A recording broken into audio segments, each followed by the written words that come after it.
Hi friends, இன்றைக்கி வந்து அஷ்டபிரதானின் பொறுப்புகள் வந்து ஷார்ட்கட்டில் வந்து பார்க்கலாம். இது வந்து ஒரு முக்கியமான டாபிக். இது வந்து இப்போ நடந்த குரூப் 4 கொஸ்டினில் கூட நம்மளுக்கு வந்து கேட்டிருந்தாங்க. இதோட ஷார்ட்கட்டை வந்து நம்ம பார்க்கலாம், எப்படி வந்து ஞாபகம் வச்சுக்கலாம் அப்படிங்கிறத வந்து பார்க்கலாம். ஃபஸ்ட்டு வந்து பிரதம அமைச்சர் அப்படின்னா வந்து பிரதான் பேஷ் அவங்கள தான் வந்து பிரதம அமைச்சர் பொறுப்பை வந்து கொடுப்பாங்க.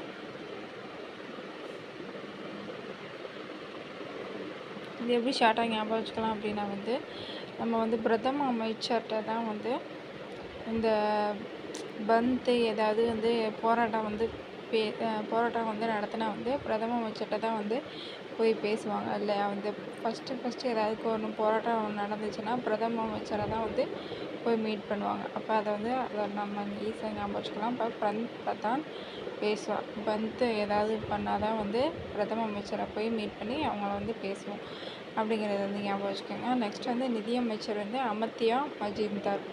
இது எப்படி ஞாபகம் வச்சுக்கலாம் அப்படின்னா வந்து நிதி அப்படின்னா வந்து பணம்னு வந்து சொல்லுவோம் இல்லையா. நம்ம வந்து ஒரு வேலைக்கு போகிறோம் அப்படின்னா நார்மலாகவே ஒரு செலவு நம்மகிட்ட வந்து காசு இருந்தால் தான் வந்து நம்ம அமைதியாக நல்லா எப்படி சொல்கிறது, நல்லா வந்து தாம்தூம்னு வந்து செலவு பண்ணுவோம் இல்லையா. நம்மள்கிட்ட வந்து எந்த ஒரு மன கஷ்டமும் இருக்காது, மஜாவாக செலவு பண்ணுவோம் அப்படின்னு வந்து சொல்லுவோம் இல்லையா. அதை வந்து ஞாபகம் வச்சுக்கோங்க. நம்மகிட்ட வந்து காசு இருந்தால் தான் அமைதியாக மஜாவாக செலவு பண்ணுவோம்.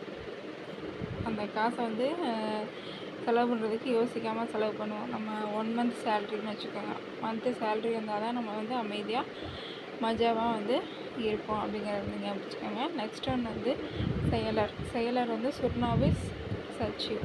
இது எப்படி ஞாபகம் வச்சுக்கலாம் அப்படின்னா வந்து இப்போ ஒருத்தவங்க வந்து நம்மளை ஏதாவது டென்ஷன் பண்ணணும் அப்படின்னா டென்ஷன் பண்ணாங்கன்னா நம்மளுக்கு வந்து சுருன்னு கோவம் வரும் இல்லையா. அதை வந்து அவங்ககிட்ட டைரெக்டாக காமிக்க மாட்டோம்.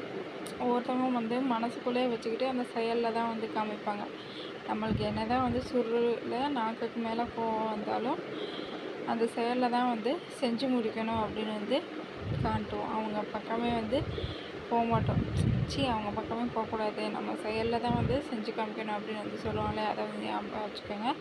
அப்போ சுர்னாவிஸ் சச்சிவ் செயலர். சரிங்களா. நெக்ஸ்ட்டு வந்து உள்துறை அமைச்சர் வந்து வாக்கிய நாவிஸ். உள்துறை அமைச்சர் வாக்கிய நாவிஸ். இப்போ வந்து இது எப்படி ஞாபகம் வச்சுக்கலாம் அப்படின்னா வந்து ஒருத்தவங்களுக்கு வந்து டைரெக்டாக அவங்கள பேச முடியல, அதை தாக்கி பேச முடியல அப்படின்னா வந்து அவங்க நாக்கில் வந்து வாக்கு விட்டுருவாங்க இல்லையா. உள் மனசில் வந்து நினச்சிக்கிட்டு நாக்கில் வந்து வாக்கு விட்டுருவாங்க அப்படிங்கிறத வந்து ஞாபகம் வச்சுக்கோங்க. அப்போ வந்து உள்துறை அமைச்சர். சரிங்களா. நெக்ஸ்ட் வந்து தலைமை தளபதி. இது என்ன அப்படின்னா வந்து சரி நௌபத் சேனாதிபதி அப்படிங்கிறத வந்து ஞாபகம் வச்சுக்கோங்க. சேனாதிபதி அப்படின்னாலே வந்து ஒரு படைக்கு வந்து தலைமை தாங்குவார் இல்லையா. அப்போ தலைமை தளபதி சேனாதிபதி தான் வந்து தலைமை தாங்குவார். சரி நௌபத்தை வந்து எப்படி ஞாபகம் வச்சுக்கணும் அப்படின்னா வந்து அவங்கள வந்து இந்த காலத்தில் இருந்தாங்கன்னா எப்படி கூப்பிடுவோம், அவங்க வந்து சார்னு தான் கூப்பிடுவோம் அப்படிங்கிறது ஞாபகம் வச்சுக்கோங்க. அந்த காலத்தில் வந்து தலைவர் அல்லது அரசன் அப்படின்னு வந்து சொல்லுவாங்க. இந்த காலத்தில் இருந்தாங்கன்னா சார் அப்படின்னு வந்து சொல்லுவாங்க இல்லையா. அதை வந்து ஞாபகம் வச்சுக்கோங்க. அப்போ சரி நௌபத். நெக்ஸ்ட்டு வந்து வெளியுறவுத்துறை அமைச்சர் வந்து சுமந்த் துபேர். இது எப்படி ஞாபகம் வச்சுக்கலாம் அப்படின்னா வந்து நம்ம எங்கேயாவது வெளியூர் போகணும் அப்படின்னு வந்து பிளான் பண்ணோம்னா என்ன பண்ணுவோம், நம்ம லக்கேஜ் எல்லாத்தையும் வந்து சுமந்துட்டு போவோம். சரிங்களா. வெளியூர் போனோம்னா லக்கேஜ் எல்லாத்தையும் சுமந்துட்டு போவோம். பாய்ஸ் என்ன பண்ணுவாங்க, கீர் அவங்களுக்கு வந்து தேவையானதை எடுத்துப்பாங்க. பீர் அப்படிங்கிறத ஞாபகம். இப்போ துபேர் வெளியுறவுத்துறை அமைச்சர் வந்து சுமந்த் துபேர். நெக்ஸ்ட் ஒன்று வந்து தலைமை நீதிபதி நியாயாதீஸ். சரிங்களா. இதை ஈஸியாக வந்து ஞாபகம் வச்சுக்கலாம். நியாயம் கிடைக்கணும்னா நம்ம வந்து தலைமை நீதிபதி கிட்ட தான் வந்து போவோம். கரெக்டான நம்மளுக்கு நியாயம் கிடைக்கணும்னா என்ன பண்ணுவோம், நீதிபதி கிட்ட தான் போவோம். அப்போ அதை நம்ம சிம்பிளாகவே ஞாபகம் வச்சுக்கலாம். நெக்ஸ்ட் வந்து தலைமை அர்ச்சகர் பண்டிட் ராவ். பண்டிகை எப்போ நம்ம எங்கள் கோயிலுக்கு போய் கண்டிப்பாக வந்து அர்ச்சனை பண்ணுவோம். அப்போ பண்டிகை அர்ச்சகர் தலைமை அர்ச்சகர்.